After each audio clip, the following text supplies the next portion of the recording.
வணக்கம். பிரபஞ்சனின் மாயவண்டி தொடர்ச்சி. காலம் கெட்டு போச்சு. வராத பிசாசெல்லாம் ஊருக்குள்ளே வர ஆரம்பிச்சிடுச்சு. வழுக்கு வண்டின்னு ஒரு சனியம் வரப்போகுதாமே, அதனால தான் ஆத்தாவுக்கு கோபம் வந்துடுச்சு. 4 நாட்களுக்குள் அந்த தெருவில் 3 பிணங்கள் விழுந்தன. எல்லாம் அந்த வழுக்கு வண்டி விவகாரத்தால் தான் என்று ஊர் பேசியது.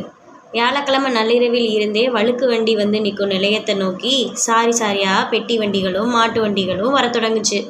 நிலையத்துக்கு முன்னால் குத்து செடிகளும் அழகு செடிகளும் மலிந்து திறந்த வெளியில் வண்டிகளை அவிழ்த்து போட்டு சனங்க ஓய்வு கொண்டாங்க.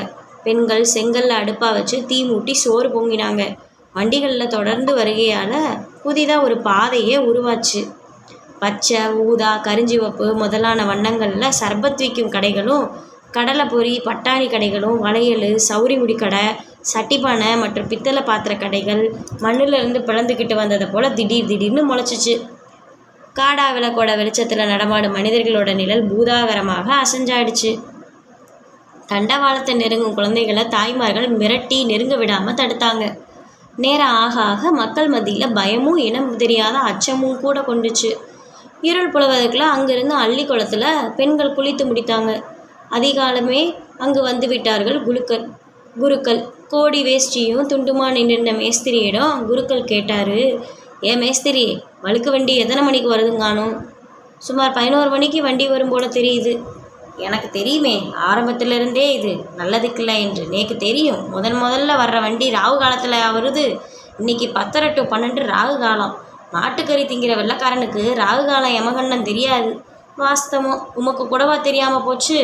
சாமி, நான் என்னத்தை கண்டேன்?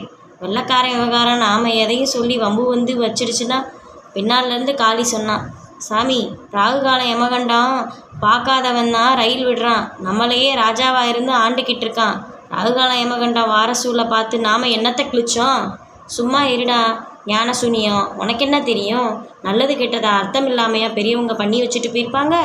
நீ சும்மா இருடா காளி என்று காளியை அடக்கினான் குப்பன். தண்டவாளத்தின் இரு பக்கத்திலும் சனங்கள் வரிசையாக நின்றிருந்தார்கள். கூட்டத்தில் அதிர்ச்சி அலை பரவியபடி இருந்தது. வண்டி வந்து கொண்டிருந்தது என்கிற செய்தி முதலில் வந்தது. புள்ளக்குட்டிகளை பெண்டுகளை கெட்டியாக பிடிச்சிக்கிடணும், ரொம்ப பக்கத்தில் நிற்காதீங்க, ஏதானும் நடந்துக்கக்கூடாது, நடந்து போயிடும் என்று எச்சரிக்கை குரல் கொடுத்தார் ஒரு பெரியவர். எல்லோரும் திடுக்கிடும்படியாக 100 கழுதைகள் ஒன்று சேர்ந்து கத்துவது போல சத்தம் எழுப்பிக் கொண்டே ரயில் வந்து கொண்டிருந்தது. அதன் பின்னால் சனங்கள் ஓடி வந்து கொண்டிருந்தார்கள். அடி அம்மா, மாட்டையும் காணோம், குதிரையும் காணோம், மாயமா அல்ல ஓடுது, இது மாய வண்டி தான், கத்தினால் ஒரு பெண்மணி. ரயில் அருகில் வர வர சனங்கள் பயந்து போய் பின்வாங்கினார்கள். புகையை கக்கியவாறு சிக்குபுக்கு என்று தாளதயத்தோடு வண்டி வந்து ஒரு குழந்தையைப் போல குறிப்பிட்ட இடத்தில் நின்றது. பயிர் பச்சைகளை அது அழிக்கவில்லை என்பது குறித்து குப்பனுக்கு ஆறுதலாக இருந்தது. இன்ஜினில் இருந்து இறங்கி வந்த வெள்ளக்கார வண்டி ஓட்டிக்கு நிலைய அதிகாரிகள் சார்பில் மாலை, மரியாதை, வேஷ்டி, துண்டு, வெத்தலைப்பாக்கு, பழம் எல்லாம் வழங்கப்பட்டது. குருக்கள் நிம்மதி பெருமூச்சு விட்டவாறு, பேஷ், 4 பெட்டி வந்திருக்கு, தீட்டு தொடக்கு இல்லாமல் தனி பெட்டியில் போகலாம், என்ன இருந்தாலும் வெள்ளக்காரன் தான் என்றார். விழுப்புரத்திலிருந்து வந்த களைப்போடு பெருமை பொங்க மக்களை பார்த்தவாறு நின்றிருந்தது அந்த மாய வண்டி. நன்றி.